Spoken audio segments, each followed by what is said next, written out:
A very good evening to all of you. I welcome you all to the ICANN initiative, the Hindu and Indian Express analysis. We will start the day with the first topic of the day. And I asked you yesterday to come out with various doubts that you have so that we can have a discussion on them each day. Today I got really busy, so I couldn't get time to go through the comments and shortlist your doubts, which I can clarify. So maybe we'll take that up from the coming week on coming Monday so that I'll have some time in the weekend to go through your doubts. So now we'll start with the first topic. Our first topic today is related to India-Russia relations. So as international relations is a part of your GS2 syllabus, so this comes under the India-Russia relations under your GS2 syllabus.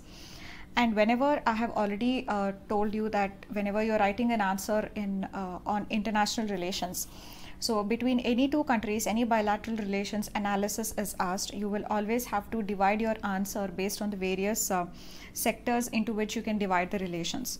So that can be strategic and defense is one area. Then you have trade and economy is another area.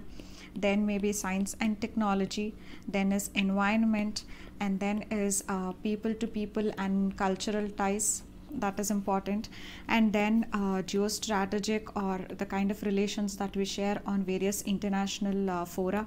So those relations. So these are the various categories into which you can pool your answers. So there is also one more where you can talk of health and education as well. Health, education, basically skill development and all that, soft power kind of things. So these are some of the other things where you can categorize your answer. So your answer will have to be categorized properly and systematically, and not write the various points between the two countries in a haphazard, unorganized manner.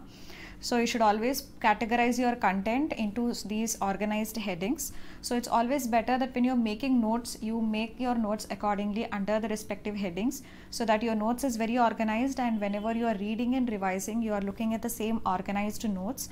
So that is how you can easily replicate it in the answer.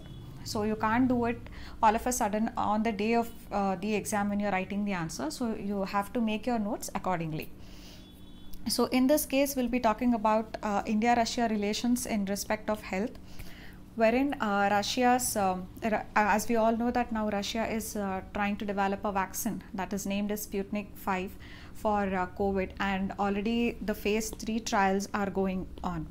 So in this case, Russia has now partnered with India, in specific with a laboratory that is based in Hyderabad, Dr. Reddy's laboratory, where Russia has partnered to test its vaccine candidate, and also in the future, after getting regulatory approvals, Russia is also willing to give nearly 100 million vaccine doses to India. So this indicates the willingness of Russia to collaborate with India in COVID and in the development of the vaccine, which is very much important and critical at this point of time. So this is a classic example of India-Russia bilateral cooperation in the field of health. So this definitely you will have to mention if you are analyzing the India-Russia relations. So now we'll move on to the next topic. The next topic we are going to be talking about is the issues related to the differently abled. So differently abled, like women, youth, etc., are one of the vulnerable sections of the population. So welfare schemes for the vulnerable sections and all such related topics comes under your GS paper 2. So in this, as I say, that any issue or any answer is incomplete without data and figures and examples. Here WHO data, the World Health Organization data, says that nearly 15% of the global population has some or the other form of disability. So again, how much important for you it is to write data in the answers, it is equally important to properly represent that data. So just writing your data line after line may not catch the eye of the evaluator. So you will have to come out with some more better, easier way to interpret kind of representation for data. So this is one way, by drawing a pie chart and saying that this 15% is that proportion of the world population who are differently abled. So this data is by World Health Organization itself. So next we are going to discuss the issues which this differently abled section of the population are going to face. The fact first is that they form the largest global minority. So this can be supported by the data that we just discussed, that according to WHO, 15% of the global population has some or the other kind of disability. So they form a significant chunk of the global population, but at the same time, they are a minority. So whenever somebody is in a minority, it is very difficult for making their voices be heard. So therefore, as they differently able, as they form the largest global minority, it is easy to ignore their voices and also ignore their concerns and issues. So this is the first issue related to them, that they are a minority and their voices get subdued in the noise and chaos, and their concerns may not be heeded to. The next is the fact that they are also discriminated against. So whether it is in the educational opportunities, whether in access to healthcare or employment opportunities, they face a lot of discrimination. So this fact can be supported by the International Labour Organization data. ILO has used the 2011 census data of India, and ILO has estimated that nearly 74% of the differently abled people in India, they are outside of the labor force. So which means that they must be discriminated against when it comes to access to employment opportunities. So through this data, you can support your argument that they face a lot of discrimination. This is the second issue. The third is a lot of stigma that is associated with the differently abled, that they are not fit for something, that they are incapable of doing something, that they should be kept out of few things. It is because of their bad deeds that they have born disabled. So much of stigma that is surrounding the disabled. So this stigma itself is very hurtful for the differently abled, to call them even disabled, because they have their own set of abilities. So the stigma that is attached to the differently abled is also deep rooted, and that is the third issue related to the differently abled. Next is the sensitivity. So when we talk of sensitivity, it is most of the population are even unaware of the rights of the disabled. So when we say sensitivity, our population is also very insensitive towards the differently able. For instance, there are so many blind people in this in our country, but we must have seen very commonly how the waste or the garbage is thrown on the streets, how the banana peel is just thrown on the streets, where a person who is blind can easily slip on them. Similarly, there are so many such instances. 5 to 10 years before, I hardly saw any building that had ramps. So every building had steps.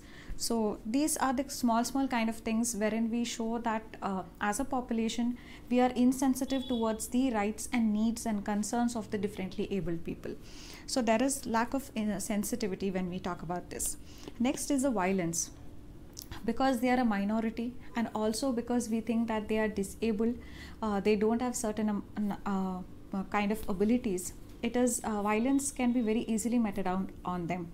So in fact, among the differently abled, particularly the differently abled girls and women, they have been facing a lot of gender based violence also. So sexual violence is very common among the differently abled girls and women. So therefore, the incidences of violence on the differently abled is also another concern. So these are the various issues related to the differently abled. So now we'll see important measure that UNESCO has taken now that the corona pandemic is there and the schools have closed down. How is it that the children are going to have access to education and they are not going to lose out on their learning opportunities? Particularly, this is very difficult for the differently abled students to continue having their access to educational opportunities. So in such a scenario, UNESCO along with its partners has come out with what is called as a GLAD network. So here GLAD means Global Action on Disability. So this Global Action on Disability GLAD network has now been initiated by UNESCO in order to raise awareness about how we need to come out with plans and strategies so that we can mitigate and we can reduce the impact of the school closures on those who are differently abled and whose opportunities for access to learning can stop because of the pandemic. So this GLAD network, you can mention in the action that the world as a whole is taking for the empowerment of differently abled. So whenever a question comes, do mention the GLAD network, which is an initiative by UNESCO. And this is also important for your prelims exam.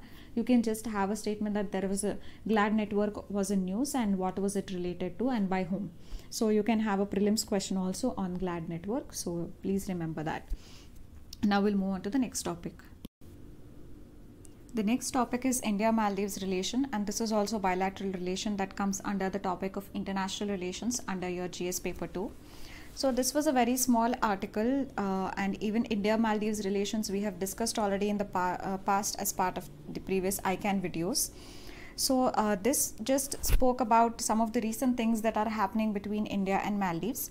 First is it spoke of the India's street lighting program that India is supporting in Maldives. So street lighting program, as you can foresee, that it is very important when you talk about the safety of the population at night and the economic activities that it can give rise to. So the street lighting program is being supported by India in Maldives. So this is the latest that we are doing, and now this program has been initiated. So this is the latest example in the cooperation that you can mention that India has been assisting in a street lighting program in Maldives. Second is the financial assistance that India is giving.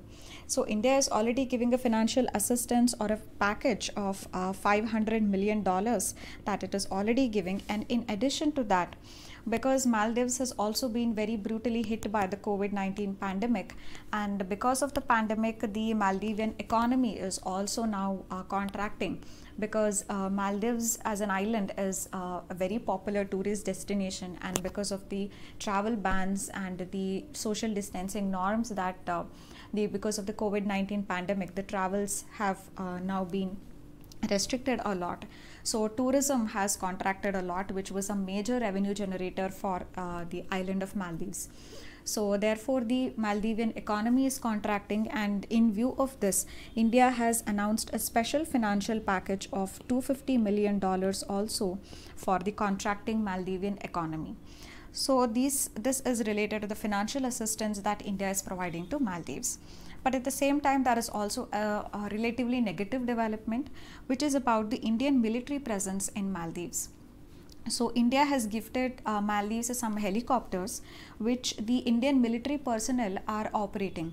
So some of the Indian military personnel are stationed in the Maldivian atolls where they operate these helicopters, and now some more Indian military personnel are going to be stationed there for operating these helicopters.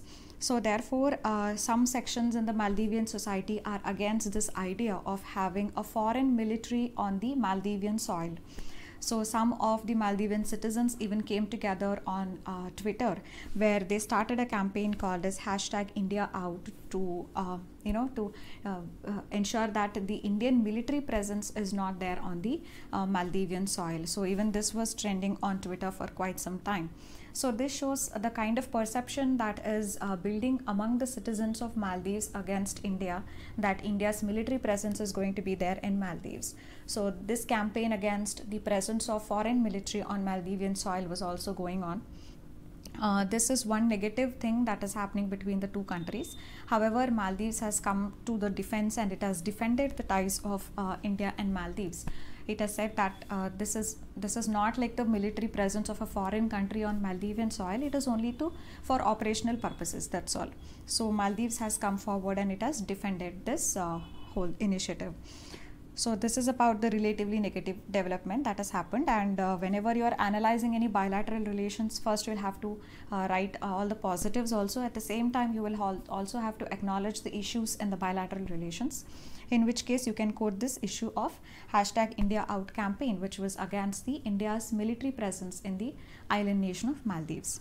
So that is it about the India-Maldives relation. Now we'll move on to the next topic.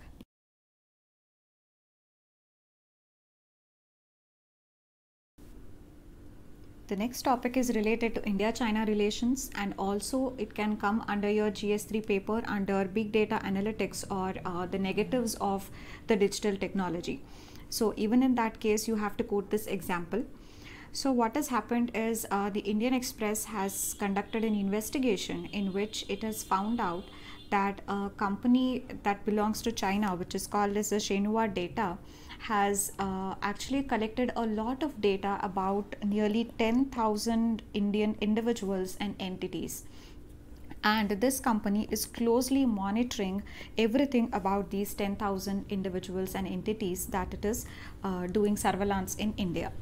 So first of all, this amounts to what is called as digital surveillance, and this shows how negatively the technology, the digital tools can be used to by an enemy country, by a hostile country, to monitor and do digital surveillance.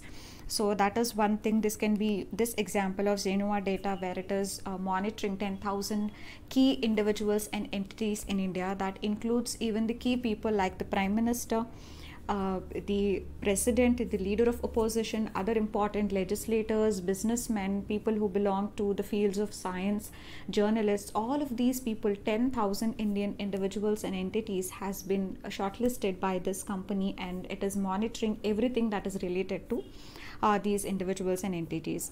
So this amounts to digital surveillance, and this shows a negative example of how technology could be misused by a hostile country also to target some of the individuals and entities in a different country. So this is one negative example of usage of technology, and also it shows how an issue that is between India and China. So when you talk of various issues between India-China relations, apart from the border issue, you also have the digital surveillance issue, which you must quote when you're writing the answer. So why it is important? Because when even these 10,000 individuals are being keenly monitored by this company, then a lot of people in India are following these individuals. So for instance, among this 10,000 individuals comes the Prime Minister, the President, the leader of opposition, and all that.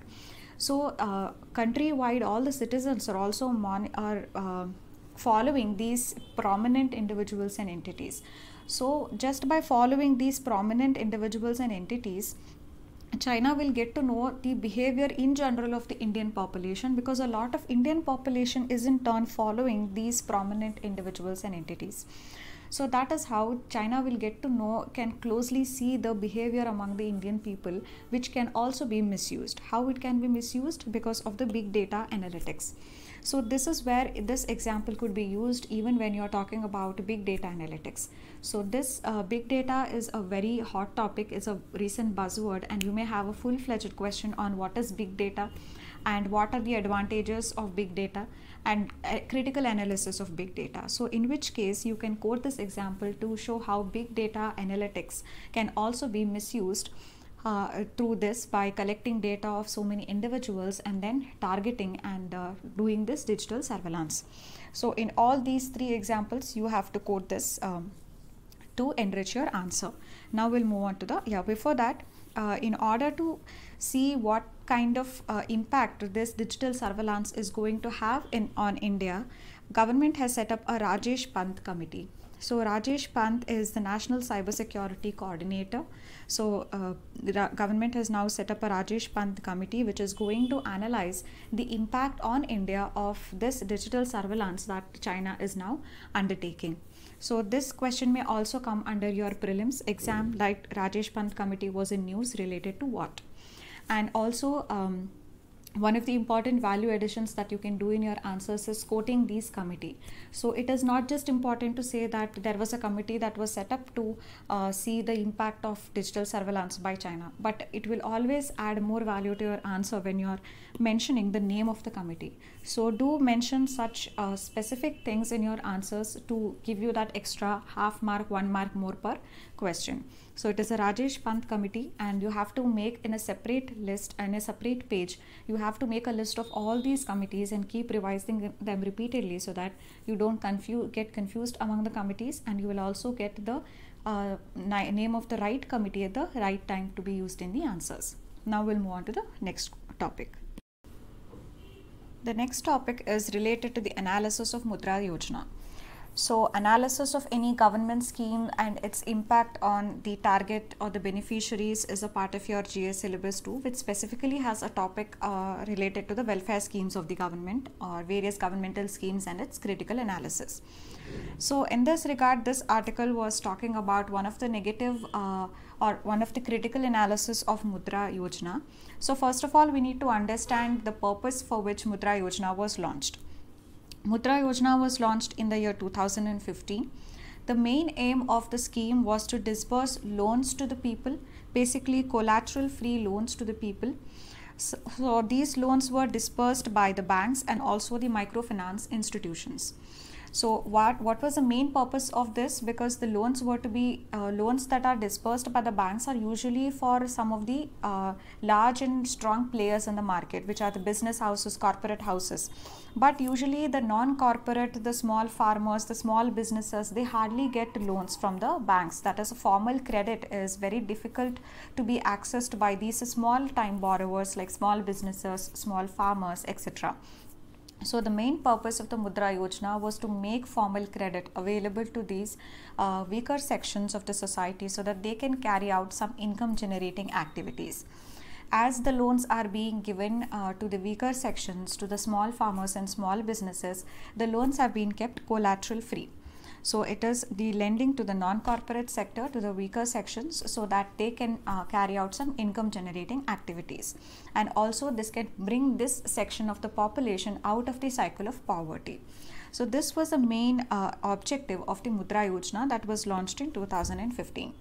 But now data has come out which has shown that those public sector banks that had disbursed Mudra loans, they are seeing a spike in the non-performing assets under the Mudra loans. So these Mudra loans that these banks had dispersed, they are becoming non-performing assets. So in the year 2017-18, nearly 7,000 crores was the NPAs because of the Mudra loans, and then in 18-19, the NPAs from the Mudra loans disbursed became as much as 11,500 crores, and in 19-20, the NPAs from the Mudra loans became as much as 18,800 crore. So the NPAs under the Mudra loans, whatever has been disbursed by the banks, is increasing. So we need to ensure that whenever the banks are disbursing loans under the Mudra scheme, then there is a follow-up and there is some sort of handholding of these small businesses so that they become profitable and they are able to give back and pay back their dues to the banks, so that the banks are not pressurized and the banks don't face the heat of higher non-performing assets. And also, if the banks need to if we need to encourage the banks to give out loans to these sections of the population, it's very important to ensure that whenever the banks are giving out loans to this weaker sections of the population, the banks don't end up suffering by increasing their NPAs. So when you talk of Mudra Yojana in the critical analysis, one point that you can definitely mention is the Mudra Yojana loans. They are increasing in this. They're contributing to a spurt in the non-performing assets in the public sector banks which have lent or dispersed the Mudra loans. So this is under the analysis of Mudra Yojana. Now let's move on to the next topic. The last topic we're going to be talking about is related to the role of media. And role of media is a part of your GS syllabus too, where media is said to be the fourth pillar of the democracy, and free press, free media is very important in a democracy. So in this case, media definitely has a very critical role to play in the democracy by acting as a watchdog and also by educating the people about what the government is doing and not doing, and also placing that demand on the government on behalf of the people about what the people are demanding and what the government should be doing. So this is a part of your GS2 syllabus, and in this article we'll be discussing about a recent example that shows a negative role that the media can play in the country. And also please note that this heading has got interchanged. So in this slide you can see the heading of Mudra loan, which topic we discussed in the previous slide. So make sure that you know this. So these slides, the headings have gotten interchanged. So now back to this role of media. The news was related to Sudarshan TV. So this is a television channel that was airing a program called as Bindas Bol.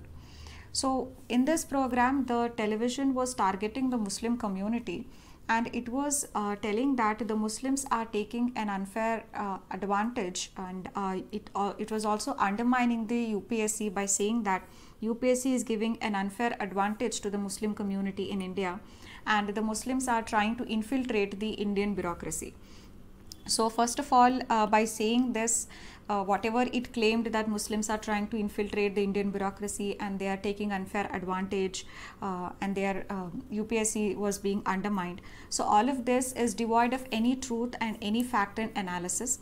And second thing is, this is also a kind of or as an example of hateful propaganda that this channel is undertaking against a particular section of the population. So this is unethical, immoral, and this is against ethical journalism.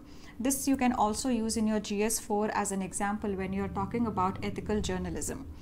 So this whole thing was being propagated online as hashtag UPSC Jihad, and this shows how one particular television channel is trying to spread that hatredness among the country against a particular section of the population. So this is a negative role, that classic example of a negative role that media can play. So this can be quoted in the example whenever you are analyzing the role of media in a democratic country like India.